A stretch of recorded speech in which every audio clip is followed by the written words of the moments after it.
Yo, what is going on, everybody? Welcome back to the channel. Pause. If you guys are enjoying the CRV content, definitely give this video a thumbs up because today we have another one.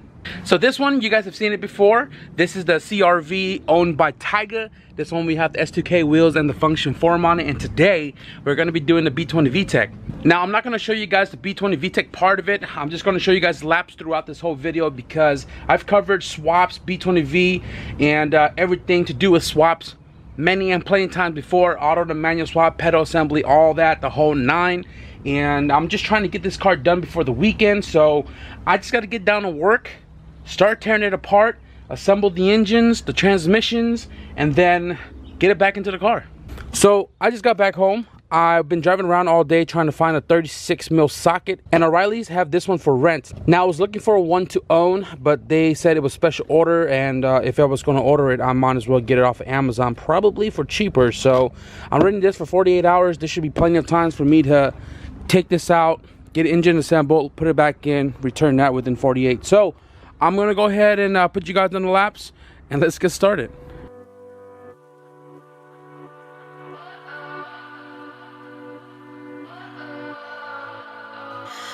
What does perfect even mean? Is there even such a thing?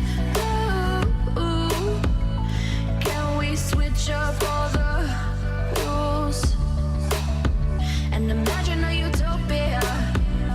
Darling, I'm just so fed up with these expectations. They keep weighing me down.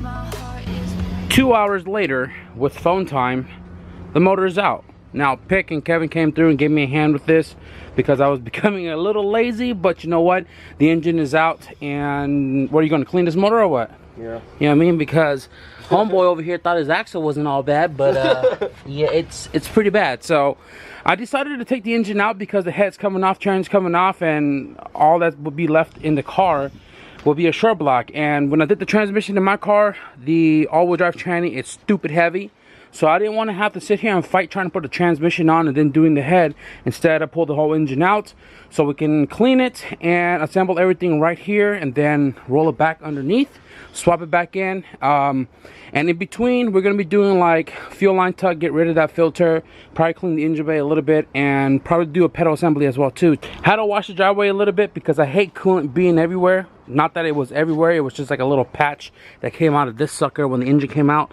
So this is all wet, but we're going to start the disassembly of the motor right now, just so we can knock out most of the work, at least get the transmission on, and then tomorrow's goal, or if not tonight, get this planted back in the car. to get the hell out of my head. I'm gonna live inside the upside down for a minute and pretend, honey, I'm a perfect 10. Whoa, whoa. Sharks game came on and we lost track of everything. So a little update here, guys. We just got everything laid out because I want to keep that area clean. Everything that we're not using, we're pushing it to the side because I want Pick to take all the shit out of my house so we don't leave it here in the garage. Pick just cleaned the block, looking really good. The back side just a little bit because not a lot of people are going to see back there, but the front is matching the transmission because the transmission was cleaned by Miller, and the cylinder head that we're using, I had it at the machine shop, so they cleaned that. Hopefully the engine looks nice and uniform. Right now I'm going to take off to my cousin's house where the 4-door's at because I forgot dowel pins, and we have the head gasket, everything ready to go. Tonight's goal is to get the whole engine assembled.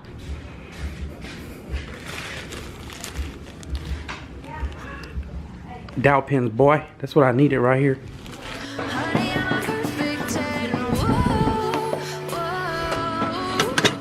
And if I say it enough, it gets ingrained in my head, then I start to see. Honey, I'm a perfect 10. Honey, I'm a perfect 10. Honey, I'm a perfect 10.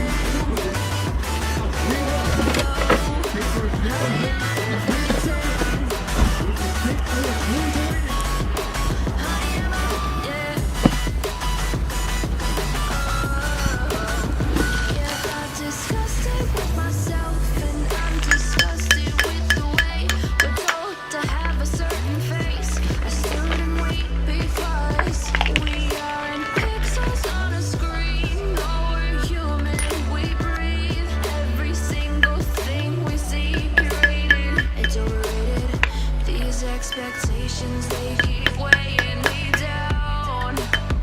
My heart is begging me to get the hell out of my head. I'm gonna live inside the upside down for a minute and pretend, honey, I'm a perfect 10. Whoa, honey, I'm a perfect 10. Whoa, and if I say it enough, it gets ingrained in my head, and I start to think, honey, I'm a perfect 10. Honey, I'm a perfect 10. Now I was putting on the throwout bearing. This was wearing black and navy. This was wearing black and navy. I'm wearing black and navy. He's wearing black and navy, and you got this freaking tree right here. Right now we're taking this bracket off because I think it may interfere, because the transfer case normally has its own bracket here, but we don't have one.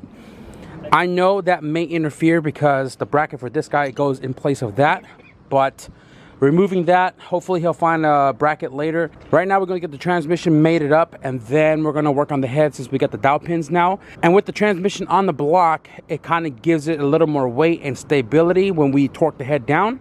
And right now we're just racing the sun. Hey son, your exhaust is pretty loud, bro. Is it? We heard that shit all the way down there, bro. Hey, but the turbo spool's up at like 3,000, right? Fast. Dude, You can hear it in the exhaust, spooling in the exhaust. I love that car, bro. I ain't gonna lie. Let's go take a look at this in the daytime, because yesterday we finished the bumper in middle of the night about 12 o'clock. Ooh, look at that. You can't even tell if it's turbo if I'm like up here like this or over here. Yo, savage. Hey, tell him your experience right now. This car, don't even tell me. Look at my smile, bro. Hey, wait, ear to ear, nigga. Ear to ear. This shit is sick.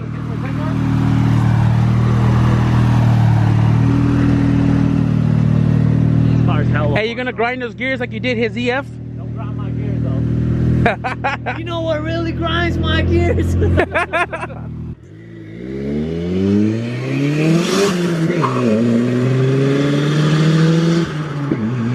fucking car's fun, bro. Hey. Dana, I think, yeah. you gotta fucking. I would drive gang gang. You gotta do it, man. This is fun, bro. Honey, I'm a perfect 10. Honey, I'm a,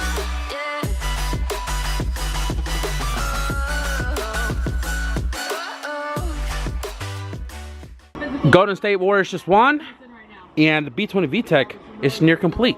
So we did time lapse and everything because, like I've mentioned earlier in this video, I said that I've covered a lot of this already, but I didn't really show the whole timing side of things because I was actually giving Pick a rundown on how to do it and how I normally go about doing so. And everything's all timed, ready to rock and roll. All we got to do is slap the valve cover on, the intake manifold, button up whatever vacuum lines we have that can go to the manifold, and then the header. After that, we're pretty much done here for the night. We're going to spend the rest of the night to clean everything, and then tomorrow we'll get this back into the car. New morning, guys, and today our goal is to get the engine into the car. So before we move the engine into the car, guys, I want to do everything related to the firewall. That means fuel conversion. That means do the 5-speed pedal assembly. The cool thing about the CRV is that the tabs right here are for the clutch master, so all we gotta do is pop that off. When the pedal assembly is in, we can slide the master in, which Tycho bought brand new. He also had the slave for the transmission. He just came back from the junkyard. He picked up the lower power steering bracket and the reservoir. And then the last part that we gotta do is, obviously, we're converting to 5 speeds. We gotta tear down the carpet, put the plate on, adjust the center console and the shifter into place, and then tack them in place as well.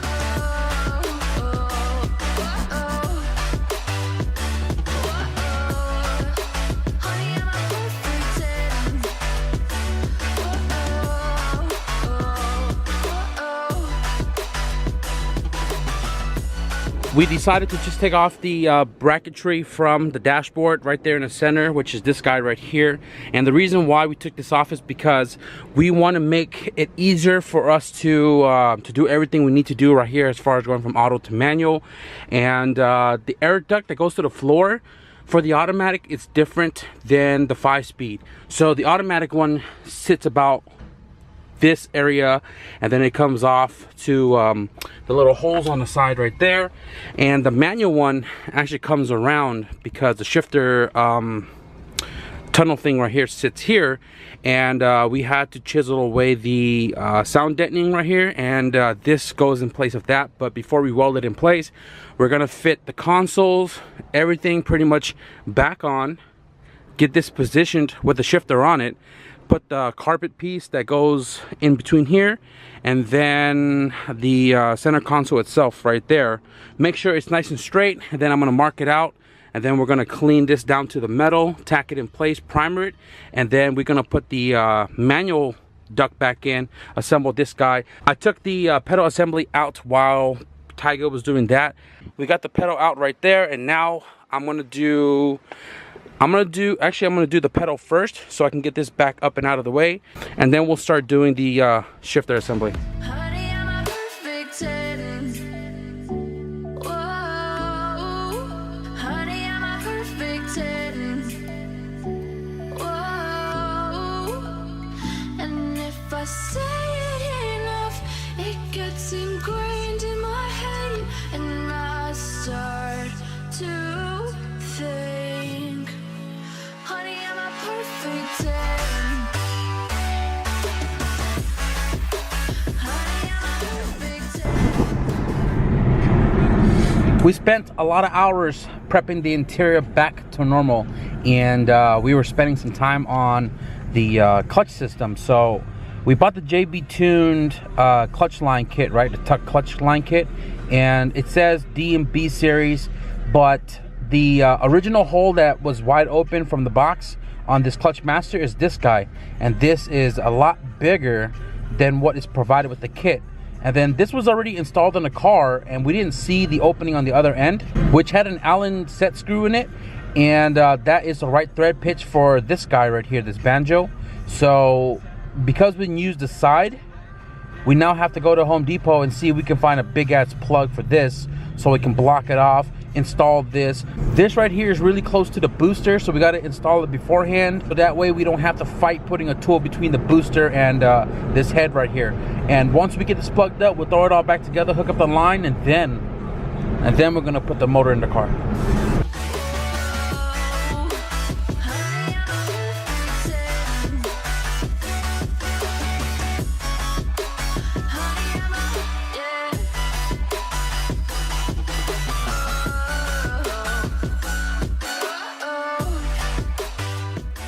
Buddy. All right, guys, so we're gonna call it a night. We're cleaning up all our tools. It's 10 o'clock. We got to go back to the drawing board. We got the engine in, and I noticed that when we got all of the mounts put on, Memo, could you please move? Thank you. You can see that the engine is slanted on the left right there. I'm not sure why it's slanted, but it's definitely bothering me. And it's got 1320 mounts and brackets, the same thing as Sun's CRV, and his engine, I mean, it looks pretty damn straight. This is super noticeable. When I was putting this mount in, I noticed that it was slanted right there. I mean, you can see it on camera too. So we thought, okay, maybe the T-bracket wasn't in place right there, and Alex threw it on, and the T-bracket from automatic to manual is also different, and we didn't know that either. So now we can't really do much until the T-bracket goes on, because once I start hooking everything up, it's going to be the way of me putting the T-bracket in. So when you're doing a 5-speed swap on your CRV, definitely get the T-bracket from the manual transmission as well. I'm not sure if the frame is any different going from auto to manual, because I know the EGs and the DAs definitely needs a different mount when you're going from auto to manual. So I'm not sure if it applies the same for the CRV, but there was no options, you know, auto to manual 5-speed swap. So we're kind of at a standstill right here. We're gonna wrap it up. I'm gonna go do some research, figure out why it's doing that. We're also going to try to hit the junkyard tomorrow to find the 5-speed T bracket, because there is a 5-speed there. Somebody took the tranny. The T bracket was there last week. Hopefully it's still there, but like I said, we got to source a T bracket before we make any further progress. But we did get the interior all put back together. The shifter, the column, the bracket, you know, everything is all put back into place. The interior is ready for, you know, for the ECU, and that's about it. Also, big ass shout out to Son. He came through today and dropped off 2 cases of brake cleaner because he knows I use them a lot. And he also bought me a new Dremel right there. TAC Life Power Tools. Son, thank you very much, bro. I definitely needed the Dremel. Somebody jacked mine, sitting here, nowhere to be found. So that right there, it's gonna come in handy for all the little cutting things that I'm gonna be doing, like side markers, for example. No worry, guys, we are gonna do the startup in this video. I'm not gonna cheat you guys like I did my cousin's car, where I had to make you wait for the first startup. But we're carrying this car on like the whole week, so this video is gonna be a span of several of days, and I guess I'll see you guys tomorrow.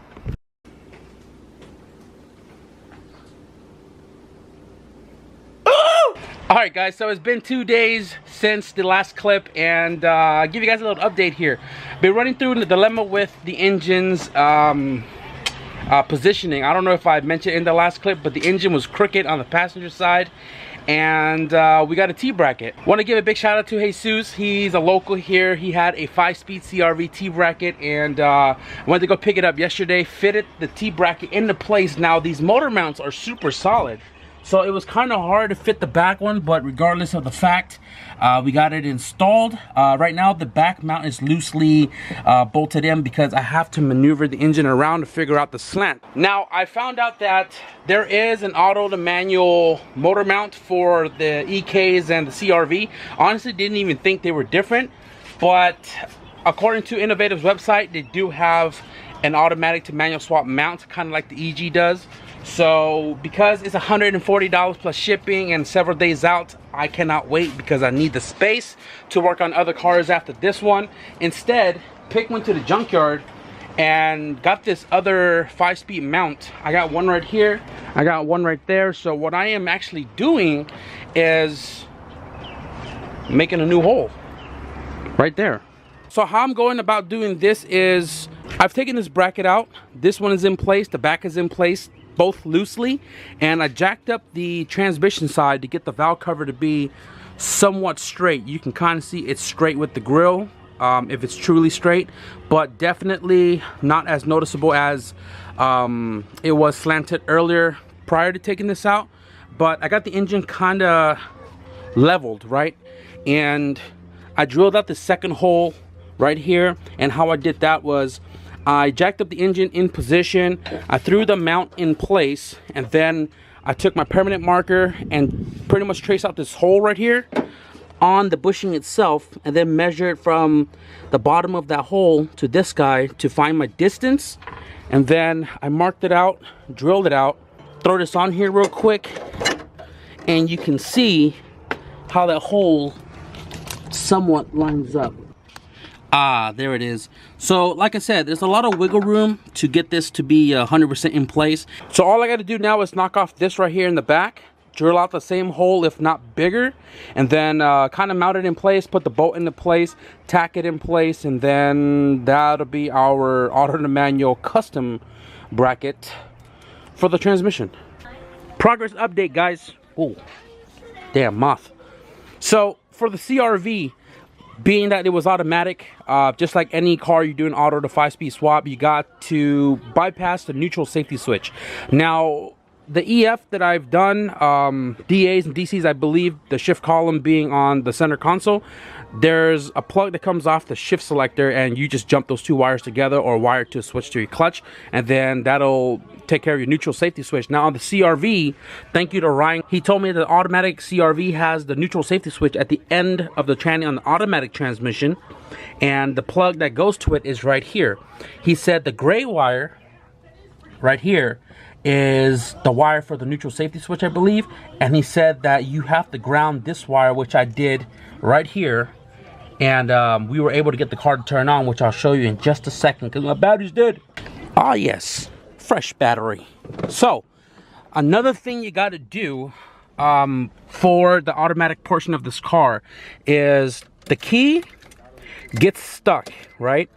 Like an automatic car, when you don't have it in park, you can't pull the key out. So you gotta like either remove the lock mechanism, or what I did was I accidentally broke the wire right here, and you're able to take the key out. With it connected, the car doesn't know that it's in park, so it doesn't let you take the key back out.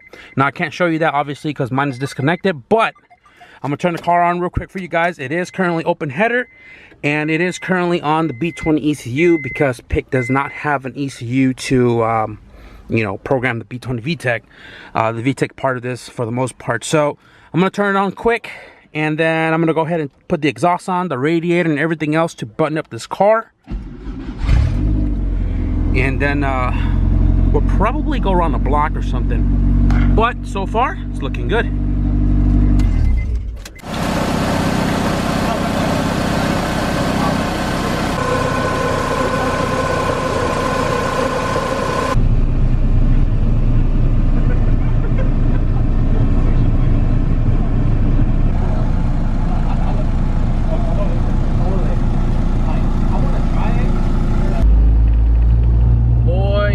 Vibrates like a mother. These are some 1320 performance motor mounts, and they're not urethane like Hasport. They're more like it has that ABS plastic feel to it. That's probably why it's so solid. Hopefully PIC in the future would buy some Hasports, some 60A insert or something more streetable, because one, putting in the motor mounts was super tough with the T-bracket, and two, everything in this car vibrates like a mother. But you know what? It drives pretty good. Hey PIC, now the clutch live matter. Oh yeah, right there, boy. Something in my stomach. Don't tell nobody. Guys, the G7X is picking up the night really well. So everybody literally just had a share with the CRV, and I'm chewing on a shrink tubing habit. But everybody just drove the CRV. Everybody's got a good impression on it, and we didn't take it up high enough to know if VTEC works or not. No check engine lights whatsoever, and it's got a stock P72 ECU. We're gonna take it easy, obviously, because it's not tuned or mapped for B20VTEC. So we're just gonna have PIC daily commute it for now, and you know, whenever he's ready to get it tuned or get a base map for B20VTEC, maybe we'll tinker with it a little bit more and try to get the VTEC to work, or actually hear the VTEC before having some fun with it. But regardless of the fact, this has been a long 4 days, I believe now, on doing the auto to manual swap B20VTEC conversion, and PIC just showed up too, and he's pretty happy. But I am going to end this video right now. It is about to be 11 p.m. and it's getting a little late. I still got to clean up. We're not going to have PIC take the car home yet because I got to button up the interior a little bit more. That is going to be it for this video. If you guys enjoyed this one, definitely give it a thumbs up. And if you guys want to stick around for some EJ2 content, I got a motor I got to go pick up, and we're going to be starting on putting a B series in there very soon. Hit the subscribe button. Memel's chilling in the back over there. Thank you guys for watching, and see you guys in the next video. Peace.